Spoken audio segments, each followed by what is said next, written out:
오늘 본문은 솔로몬이 성전을 지어 하나님께 성전을 봉헌할 때 지은 시로 추정됩니다. 솔로몬은 성전을 완공하고 하나님의 언약궤를 그곳에 안치할 때 하나님께 간구했습니다. 그 간구는 하나님께서 그의 아버지 다윗에게 하셨던 언약을 기억하셔서 그대로 그 언약을 성취해 달라는 간구였습니다. 본시는 내용에 따라 크게 세 부분으로 나뉘어지는데요. 먼저 첫 번째 부분은 1절부터 5절까지입니다. 이 부분은 성전이 처음 지어지게 된 계기를 설명합니다. 바로 다윗이 자원하여 하나님이 거하실 성전을 짓겠다고 서원했던 장면을 회상하는 부분입니다. 다윗은 자원하여 하나님을 모실 성전을 짓겠다 서원했습니다. 하나님께서 당신이 거하실 성전을 지어달라 명령하거나 요청하지 않았음에도 불구하고 다윗은 자원하여 하나님이 거하실 성전을 짓겠다고 스스로 서원했습니다. 왜냐하면 그만큼 그가 하나님을 소중히 여기고 사랑하고 존경했기 때문입니다.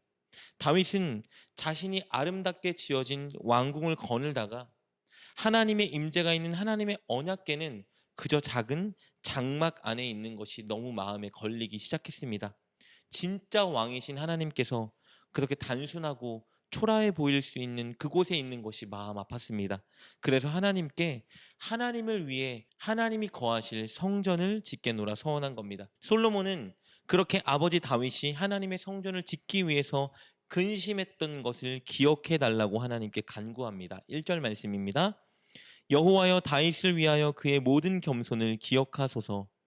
한글 개역 성경에는 그의 모든 겸손을 기억하소서라고 번역되어 있지만 원어 성경을 보면요. 겸손은 근심이라고 기록되어 있습니다. 솔로몬은 하나님께 다윗의 모든 근심한 것을 기억하여 주옵소서라고 간구하고 있는 겁니다.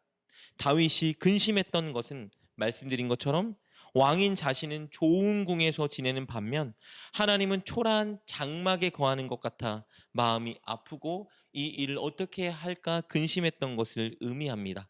2절부터 5절까지 말씀 이렇게 기록되어 있습니다. 그가 여호와께 맹세하며 야곱의 전능자에게 서원하기를 내가 내 장막집에 들어가지 아니하며 내 침상에 오르지 아니하고 내 눈으로 잠들게 하지 아니하며 내 눈꺼풀로 졸게 하지 아니하기를 여호와의 처소 곧 야곱의 전능자의 성막을 발견하기까지 하리라 하였나이다.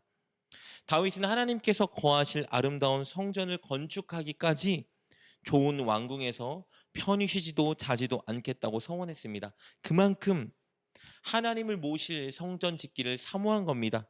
다윗은 하나님을 왕으로서 존중하고 사랑했던 것이죠.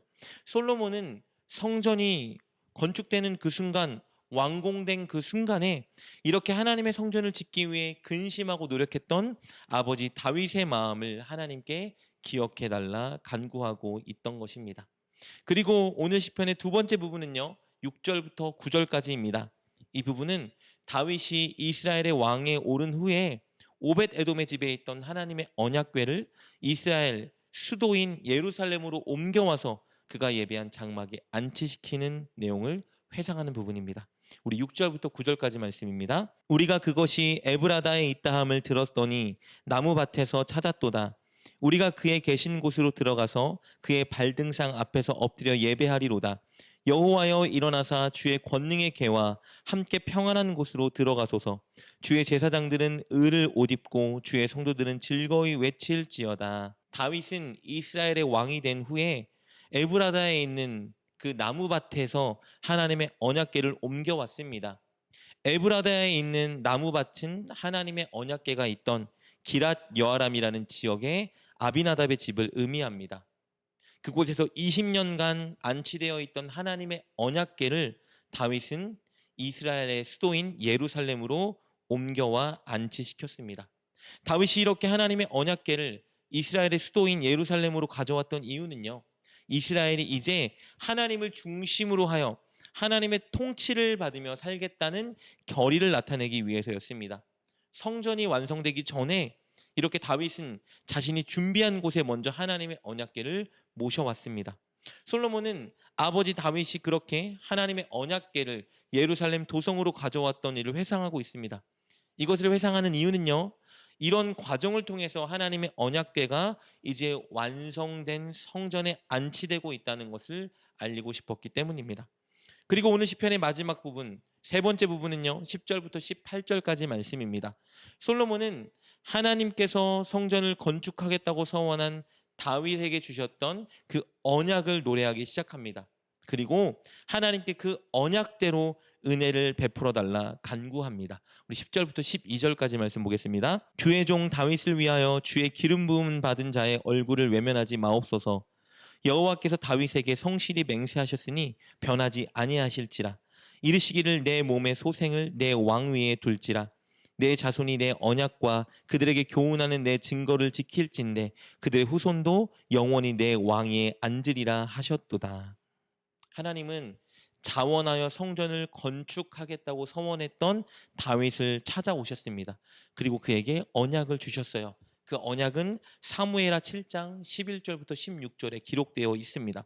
하나님은 다윗의 왕위를 영원히 유지시켜 주겠다고 약속하셨습니다. 그리고 그가 다스리는 이스라엘에게 영원한 복을 주겠다고 약속하셨습니다. 그것이 오늘 본문 11절부터 12절에 기록된 말씀이고요. 이어서 13절부터 18절에 이르기까지 계속되는 말씀입니다. 솔로몬은 하나님께 다윗에게 주셨던 그 언약을 노래하면서 이제 그 언약대로 자기와 자신의 가문과 이스라엘에게 성취시켜 주셔서 복을 달라고 간구하고 있는 것입니다.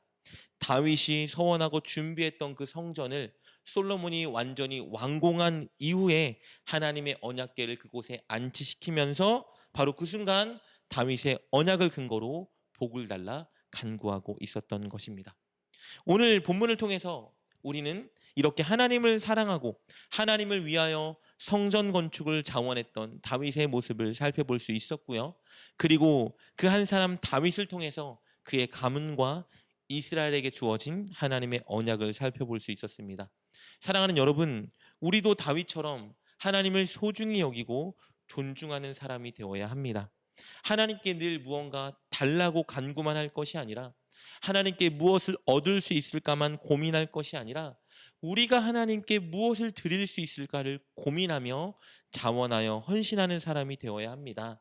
그것을 위해서 우리는 늘 하나님의 은혜를 잊지 말아야 합니다. 하나님께서 베풀어 주신 은혜를 기억하고 노래하고 기념하며 나를 향해 하나님이 행해 주신 수많은 일들을 떠올릴 때 우리는 다윗처럼 하나님께 무엇을 드릴까 고민하는 사람이 될 수 있을 것입니다. 오늘 이 시간 하나님께서 우리에게 베풀어 주신 은혜들을 기억하며 동시에 우리는 하나님께 과연 무엇을 드릴 수 있을까 고민하는 시간을 가졌으면 좋겠습니다. 하나님이 기뻐하시는 일이 무엇인지 고민하며 오늘 하루 자그마한 일이라도 실천하여 우리 하나님을 기쁘게 하는 삶을 살았으면 좋겠습니다.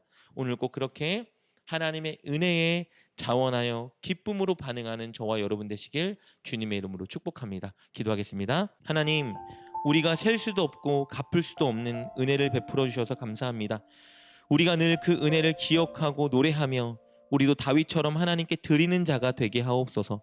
자원하여 기쁜 마음으로 하나님을 위해 헌신하고 무엇을 드릴까 늘 고민하는 우리가 되게 하옵소서. 예수님의 이름으로 기도드립니다. 아멘. 오늘 말씀을 통해 깨닫고 결단한 것은 무엇입니까?